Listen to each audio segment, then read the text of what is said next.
हमारा next question है, in figure DE is parallel to AC and DF is parallel to AE, prove that BF by FE is equal to BE by EC। देखिए इस question को कैसे करेंगे हम। सबसे पहले हम लिखेंगे अकॉर्डिंग टू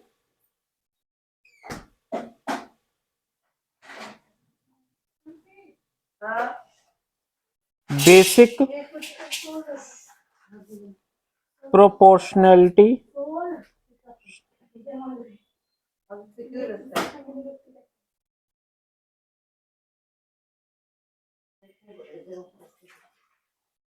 यानी जिसको हम क्या बोलते हैं, बीपीटी थ्योरम। बीपीटी थ्योरम क्या कहती है, if A line is drawn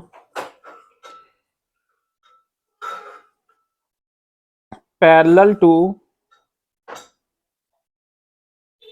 one side of a triangle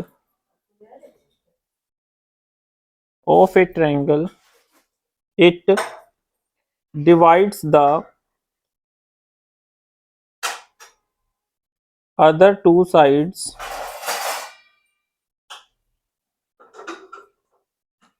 in equal ratio. ठीक है स्टूडेंट्स, ये बीपीटी थ्योरम हमें लिखनी होती है। काफी बच्चे क्या करते हैं, बीपी सिर्फ सिंपली लिख देते हैं बीपीटी थ्योरम, बट ये नहीं लिखते कि बीपीटी थ्योरम बेसिकली हमारी है क्या। ठीक है, तो इस चीज का बिल्कुल ध्यान रखेंगे कि आपको बीपीटी थ्योरम के साथ साथ ये चीज लिखनी भी है कि वो थ्योरम हमारी क्या कहती है। अब देखिए सबसे पहले हम ट्रायंगल ले लेते हैं ABC, यानी ABC। अब ABC में वो क्या कह रहे हैं, DE is parallel to AC। ठीक है, कैसे लिखेंगे, इन ट्रायंगल ABC गिवन क्या है, DE is parallel to AC। DE क्या गिवन है कि जो हमारा DE है वो पैरेलल है, किसके पैरेलल है, AC के। हमें क्या चाहिए, BF बाई FE चाहिए। ठीक है, तो हमने सबसे पहले एक ट्रायंगल या ABC, इसमें हमें दे रखा है DE is parallel to AC। ठीक है, तो हम इसमें क्या कह सकते हैं, देखिए क्या कह सकते हैं, दैट BD बाई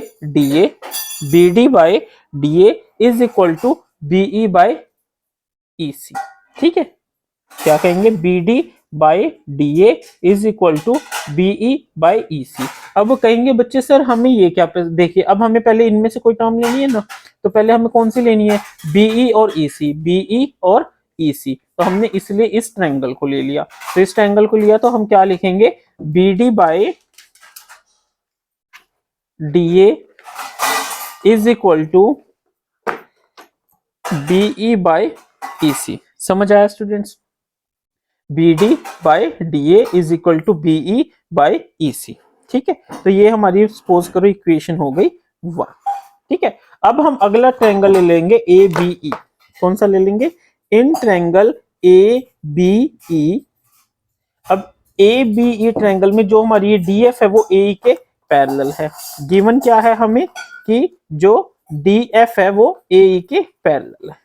ठीक है, तो हम बाय बीपीटी थ्योरम लगाएंगे, तो उससे हमें क्या पता चलेगा, BD by DA is equal to BF by FE। ये हमारी क्या होगी, इक्वेशन नंबर 2 होगी।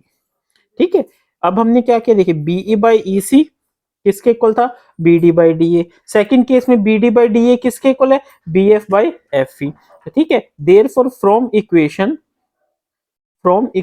1 एंड 2 वी गेट। ठीक है, अब देखिए दोनों की लेफ्ट हैंड साइड सेम है, तो मतलब राइट हैंड साइड भी सेम होगी, यानी BF by FE is equal to BE by EC। ठीक है, हेंस प्रूव्ड। ठीक है स्टूडेंट्स, बहुत इजी क्वेश्चन था। ठीक है, बट देखिए आपको बीपीटी थ्योरम जरूर लिखनी है। ठीक है, काफी बच्चे इस क्वेश्चन को सिंपली कैसे करते हैं, ना ट्रायंगल का नाम लिखते ना कुछ लिखते, ट्रायंगल का चलो लिख देते इन ट्रायंगल ABC। ठीक है, B D by D is equal to इतना in triangle A B E, B D by D is equal to B F by F E, therefore B F by F is equal to B E by E C, hence proved. अब देखिए अगर आपको ये 3 number का question आ गया और सिर्फ आप ये 1 2 3 स्टेप्स लिख दोगे तो क्या काम चलेगा? नहीं चलेगा। इसलिए आपको बता रहे हैं आपको क्वेश्चन को प्रॉपर अच्छे से अटेम्प्ट करना है। Next question,